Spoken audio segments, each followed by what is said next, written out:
Here we go, Episode 5, Overland Journal. And this is going to be pretty controversial because we're talking about Devil's Tower, we're talking about Theodore Roosevelt, the ex-president, and the book that he wrote, The Wilderness Hunter. And in this book, he has a whole chapter dedicated to a story of Bigfoot attacking a hunter and killing him. You're going to want to hear this story. And for all those that are confused or keep asking this question down here, I'll leave links below. This video has been up on this channel since 2021 of June. Okay? It explains everything you need to know. So here we go.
Once again, before we start this video, I'm going to ask you to hit that subscribe button and also hit the little bell right next to it so you're notified of all new videos. Here we go. In episode 4 of Overland Journal, I was telling you about 3 people that tragically lost their lives at Imogene Pass on Camp Bird Road in Colorado. And I ended up on Inside Edition and they were talking to me, blah, blah, blah. Well, this video is going to be a little more lighthearted. We're going to talk about Devil's Tower, Theodore Roosevelt, and a book called The Wilderness Hunter, and how Teddy Roosevelt talks about Bigfoot in The Wilderness Hunter, and how he was also the man that actually made the first national monument in the United States, which happens to be Devil's Tower. But before I headed to Devil's Tower, I was in Worland, Wyoming, a very small town with a couple of really good friends there.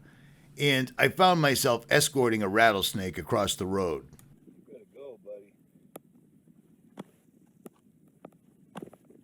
He was warming himself in the middle of the road because it was only about 75 degrees out. And I had to convince him it was a good idea to get across the road before somebody ran him over.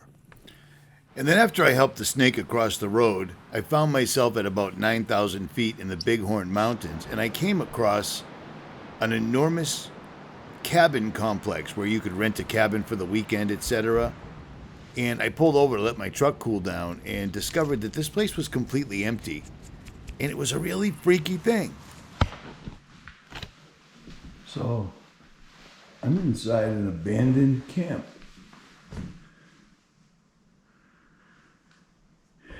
It's very strange that this place is empty.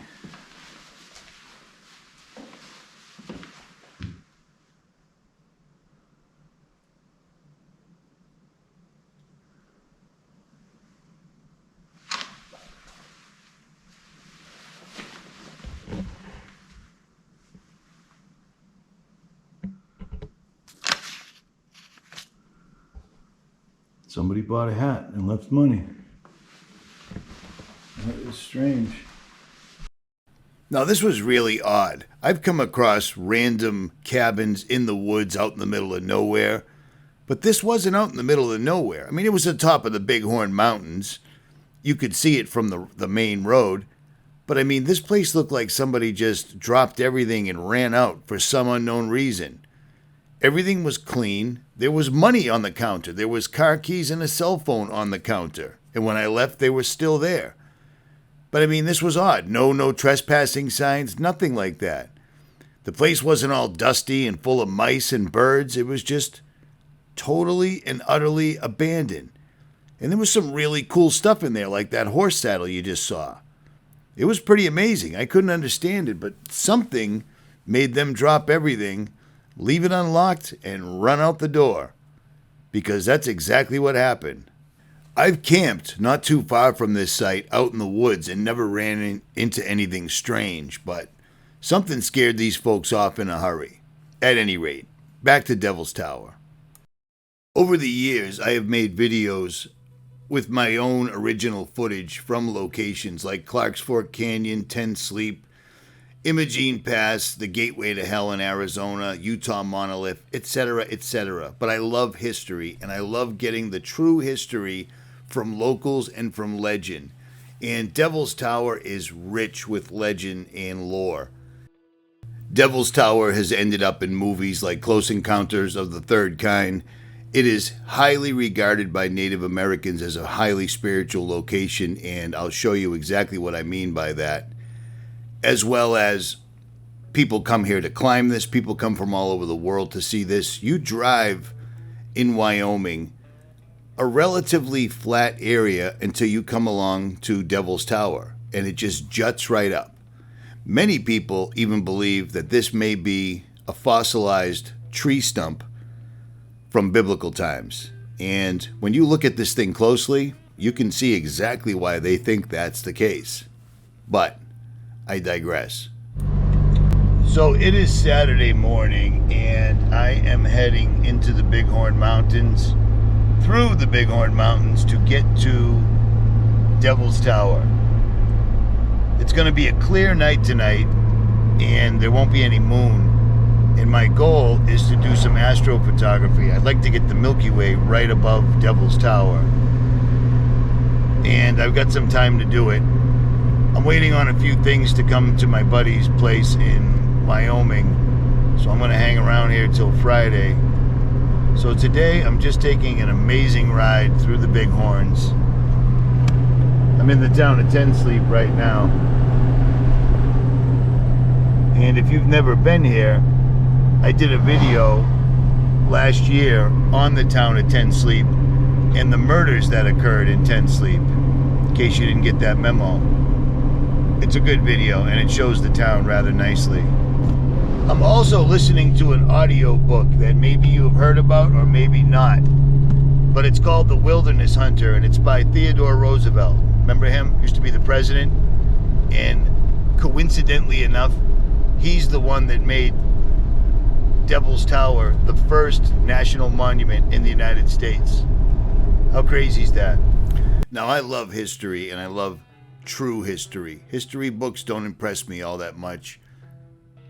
Writings from antiquity, they do. So the story on Devil's Tower is, as people began to settle the area, support grew for the idea of preserving the tower as a national monument or a state park. And in February of 1892, Wyoming Senator Francis E. Warren wrote the Commissioner of General Land Service seeking to protect Devil's Tower and the Little Missouri Buttes, located several miles to the northeast. They used the Forest Reserve Act of the previous year to set aside 60 square miles as a temporary forest reserve.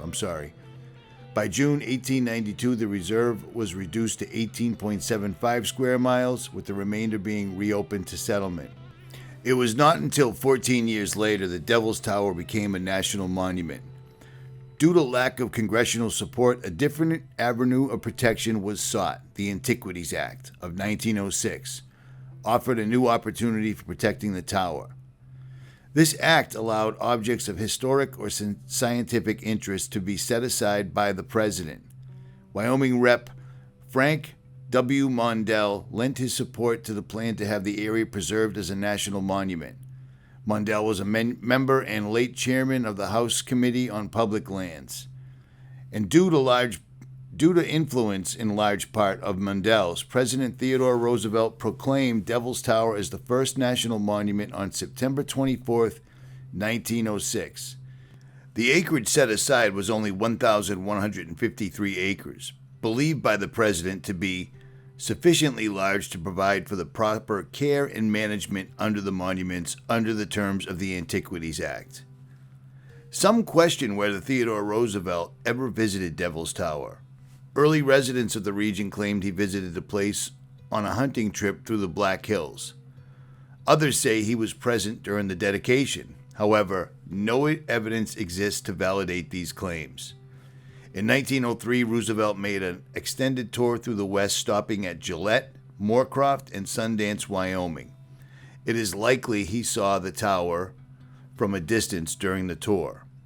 It is known that Roosevelt possessed a deep appreciation for natural history. This appreciation led him to set aside over 200 million acres of public lands during his time as president. These lands included national forests, federal bird reserves, national parks, and 18 national monuments, which is pretty badass. And after reading The Wilderness Hunter, which is a very long book, this guy traveled the entire United States, east to west, north to south, and killed and shot and ate every type of animal there possibly was, while writing that even back in the late 1800s, animals such as buffalo, bison, elk were becoming hard to come by due to people that were just absolutely gun crazy. They would shoot anything that moved, hence the buffalo, Native Americans, eagles, etc. So Roosevelt was actually good for this country as far as trying to preserve what everyone else was simply killing and figuring was disposable, in my opinion.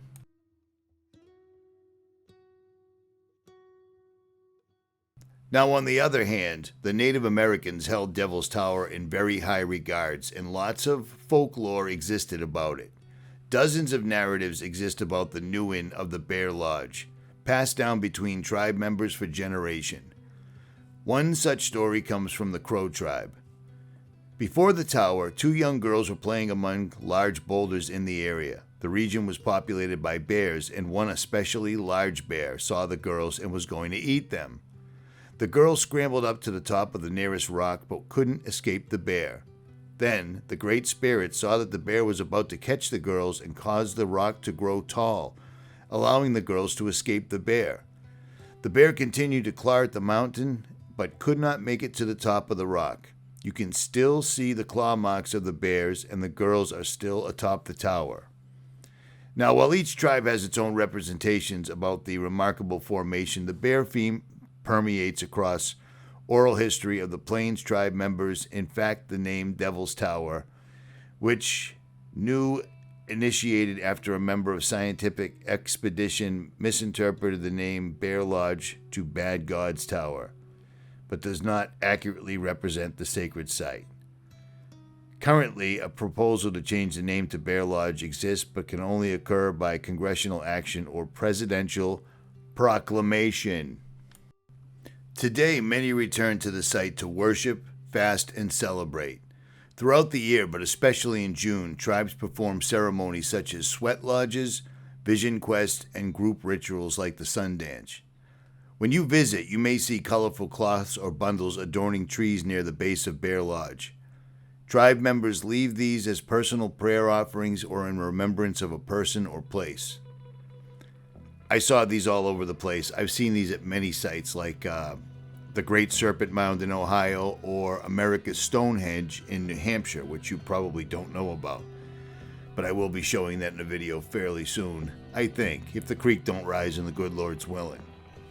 Now, one other theory on this particular rock formation, which is unlike any other rock formation in the United States, period, is that it is the remnants of a biblical massive tree that became fossilized. And before you roll your eyes and shake your head, if you've never been there, well, you've never been there. But I'll tell you what, if you look at this massive rock formation, the entire base of it is surrounded by prayer bundles, colorful strips of cloth in remembrance of others, etc. But it's just surrounded by massive boulders, and then it just goes straight up. And the tree, I'm sorry, a little Freudian slip. The rock looks exactly like the cells you would see in a cross-cut tree, all the way to the very top, including on the top. It looks nothing like a rock. It looks almost completely and only like a tree. Is that the case? Well, we'll never know, because history is held close to the vest by the wealthy people that have always ran this country and this world. And the less we believe that there is a creator, the happier they are. It's just how it is. Look at history, look at the way of the world, and it stands to reason. I shouldn't have to explain very much more. But when you look at this, it looks much more like a tree stump than it does a rock. Period. Even the fact that it's cut off perfectly straight on top makes little to no sense. Okay, that's my opinion on the Devil's Tower.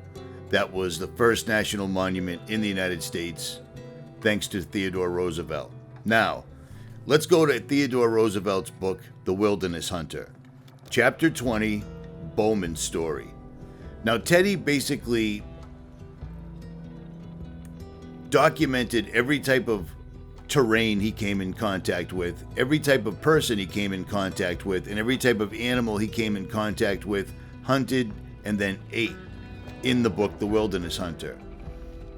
And he gave this story enough credence to make it an entire chapter. So it is what it is. I'm also going to show you documents from the Federal Bureau of Investigation in the United States Army that all point directly towards Sasquatch as an actual thing. Now, for all of those people that are sitting in a chair that have never left the city or have never found themselves out in the middle of the woods or the desert or the forest or at the top of the Sierra Nevadas by themselves, after you do that, you tell me if Bigfoot's real. Your call. At any rate, here we go. From Chapter 20 in The Wilderness Hunter. The finest hunting ground in America was, and indeed is, the mountainous region of western Montana and northwestern Wyoming, Theodore Roosevelt wrote in The Wilderness Hunter, an 1893 memoir of his adventures at the frontier. There, Roosevelt encountered thick forests, towering peaks, and vast plains veined with streams and rivulets.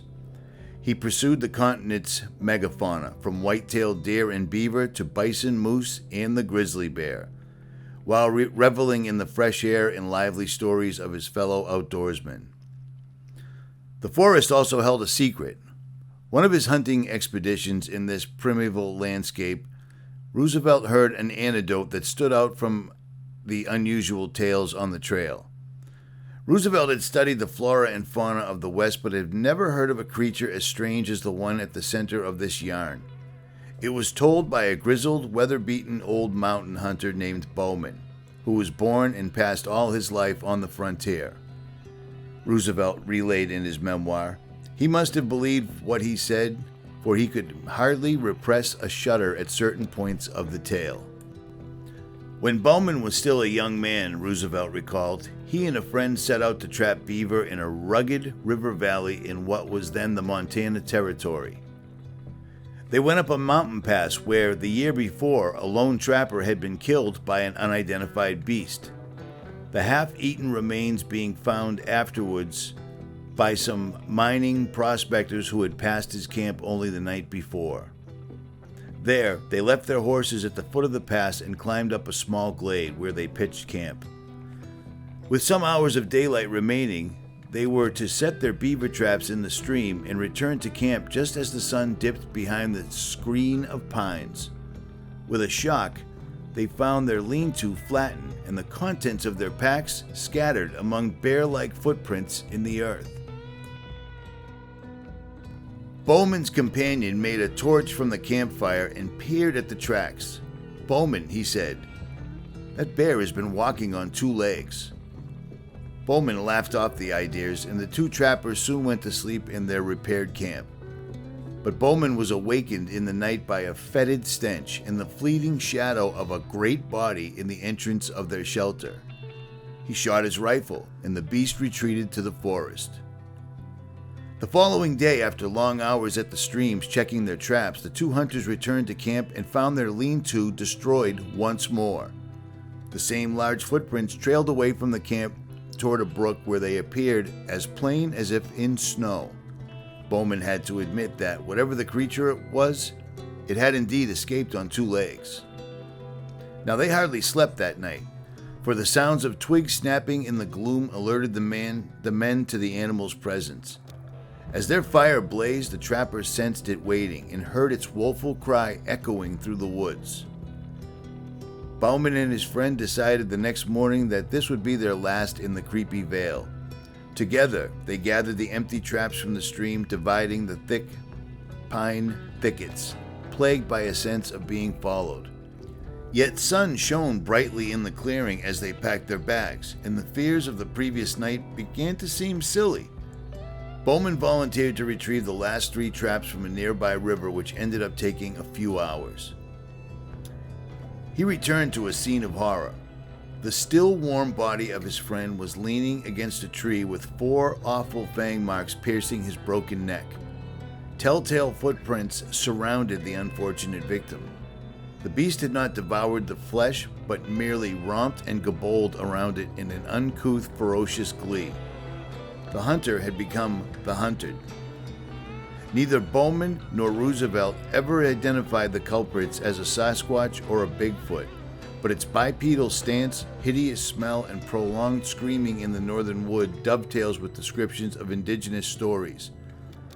Those Sasquatches aren't bloodthirsty murderers in the legends. Likewise, Bowman's identity is a mystery. He may have been Carl L. Bowman, who, according to the Montana Historical Society, was born in Germany in 1831, moved west in the 1860s, and died March 20th, 1909, near Melrose, Montana. Beyond that brief clue in the Montana Historical Society journal, Bowman remains as enigmatic as the tale he shared with Theodore Roosevelt.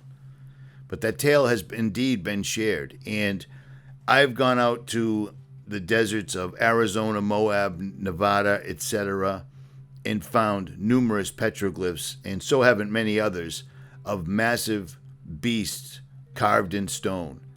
Now, if someone is living in a place where the only writing implements or recording devices they have are rock and stone, it has to be something very impressive for them to actually take the time out of their day hunting, gathering, fending off other tribes, etc., to actually make a record of things like this, and it's been done throughout our entire history, whether you're aware or not. So, take this for what it's worth. This guy isn't a conspiracy theorist from YouTube. He used to be the President of the United States. So, there's that. Now, just some food for thought. This picture I'm showing right now is what started the Bigfoot craze. Let me explain something to you. The picture you're looking at, or the actual Gimlin recording, the Bigfoot shown has been proven to not be a person in a suit, and the Bigfoot shown also has breasts. Technology and fugazi work they couldn't do back in the day when this video was taken. So bear that in mind before everybody laughs and snickers. And here's a little bit more food for thought. Just like with unidentified flying objects and otherworldly beings that the government, the military, everyone is denied for time immemorial, suddenly in the last 10 years, the Pentagon, the White House, the military, the Navy, the Air Force have all come forward saying, yes, we videotaped them, we don't know what they are, they're not of this world, etc. Everything they tell us is not accurate. We live in a world with people that were here, their families were here before we were, they're wealthy, and the way to keep people under control is to control information. Keep an open mind and understand there's a lot more out there than we even know. And if you've never made it out to the woods, the mountains, the deserts, etc., and you just base everything off television, internet, and Google answers, chances are you could be wrong. And before I wrap this up, here's some of the astrophotography I took while I was at Devil's Tower.